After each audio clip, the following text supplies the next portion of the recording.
तुझाच गौतमा पडे प्रकाश अंतरी, तुझेच धम्मचक्र हे फिरे जगावरी.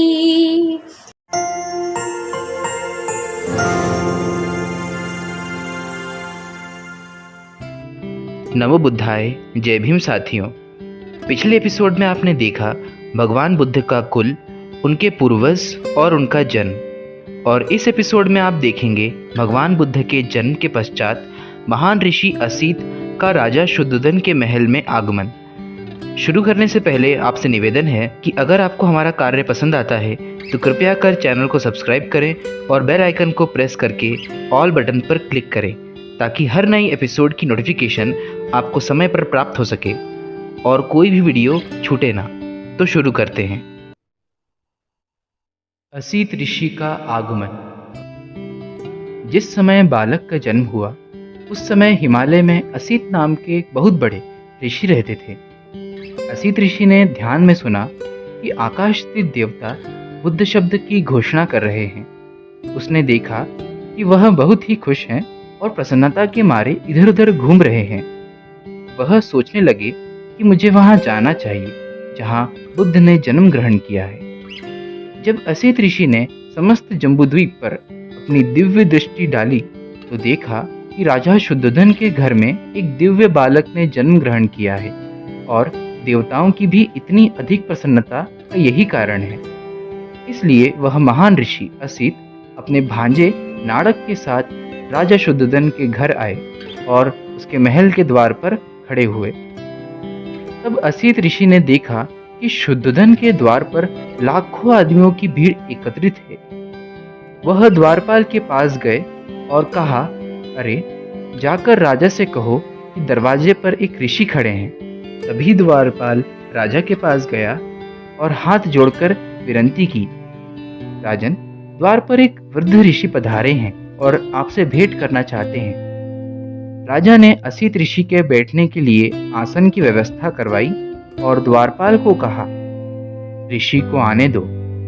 महल के बाहर जाकर द्वारपाल ने असीत ऋषि से कहा, कृपया भीतर पधारें। असीत ऋषि राजा के सामने उपस्थित हुए और उसे खड़े खड़े आशीर्वाद दिया। कहा, राजन, आपकी जय हो। आप चिरकाल तक जिए और अपने राज्य पर धर्मानुसार शासन करें। तब शुद्धोधन ने असीत ऋषि को साष्टांग दंडवत किया और उन्हें बैठने के लिए आसन दिया। जब उसने देखा कि असीत ऋषि सुखपूर्वक आसीन है तो शुद्धोधन ने कहा, ऋषिवर, मुझे स्मरण नहीं है कि इसके पूर्व आपके कभी दर्शन हुए हों।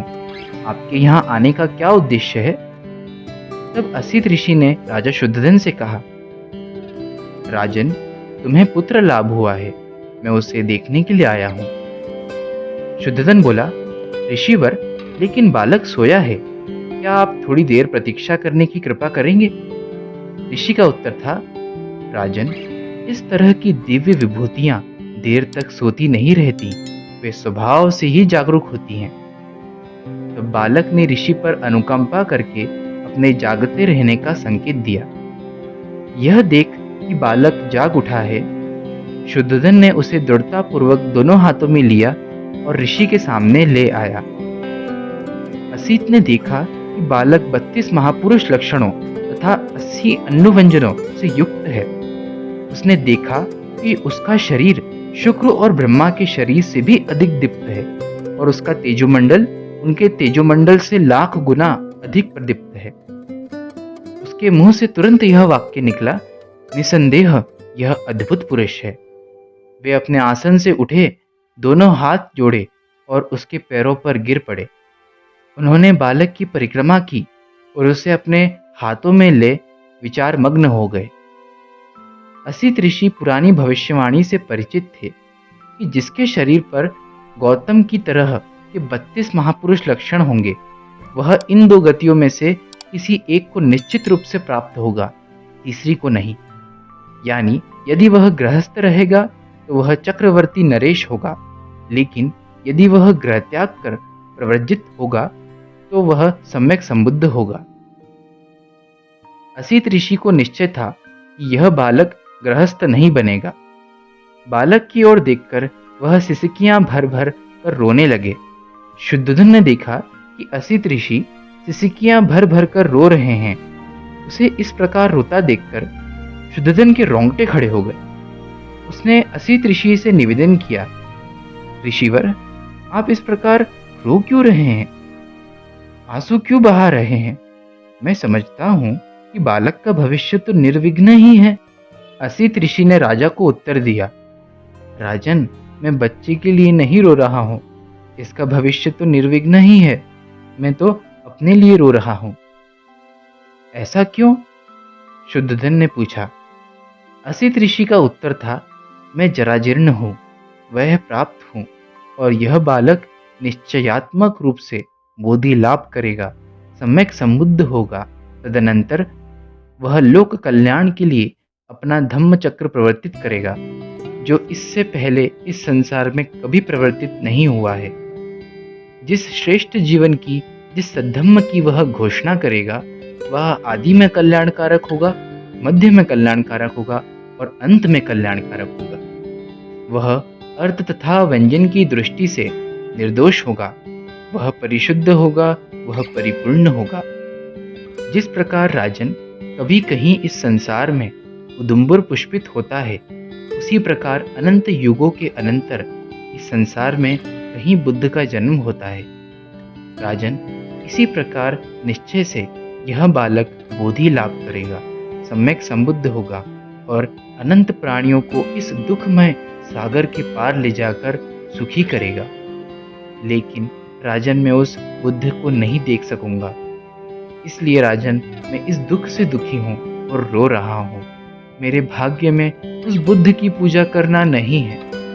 तब राजा ने असित ऋषि और उसके भांजे नाड़क को श्रेष्ठ भोजन से संतर्पित किया और वस्त्र दान दे उनकी परिक्रमा कर वंदना की। तब असित ऋषि ने अपने भांजे नाड़क को कहा, नरदस्त, जब कभी तुम्हें यह सुनने को मिले कि यह बालक बुद्ध हो गया है, तो जाकर शरण ग्रहण करना। यह तेरे सुख, कल्याण और प्रसन्नता के लिए होगा। इतना कहकर असित ने राजा से विदा ली और वह अपने आश्रम चला गया। अब आपके समक्ष ज्योति गवई एक गीत प्रस्तुत करेंगी। नमो बुद्धाय, जय भीम। मैं हूँ ज्योति गवई और मैं आपके सामने एक बुद्ध गीत पेश करने जा रही हूँ। तुझाच गौतमा पडे प्रकाश अंतरी, तुझेच धम्मचक्र हे फिरे जगावरी। तुझाच गौतमा पडे प्रकाश अंतरी, तुझेच धम्मचक्र हे फिरे जगावरी। बुद्धं शरणं गच्छामि, धम्मं शरणं गच्छामि, संघं शरणं गच्छामि। कड्या कड्या फुले फुले तुला पुकारती, पहा तुझीच चालली नभात आरती। कड्या कड्या फुले फुले तुला पुकारती, पहा तुझीच चालली नभात आरती।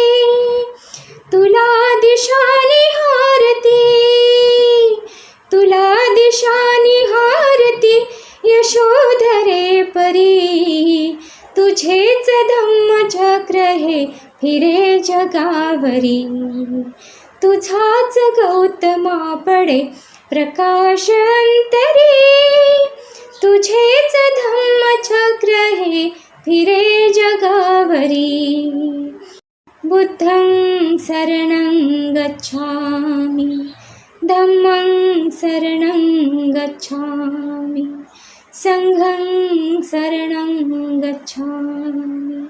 धन्यवाद। उम्मीद करते हैं आपको एपिसोड पसंद आया होगा। मिलते हैं अगले एपिसोड में। धन्यवाद। नमो बुद्धाय। जय भीम।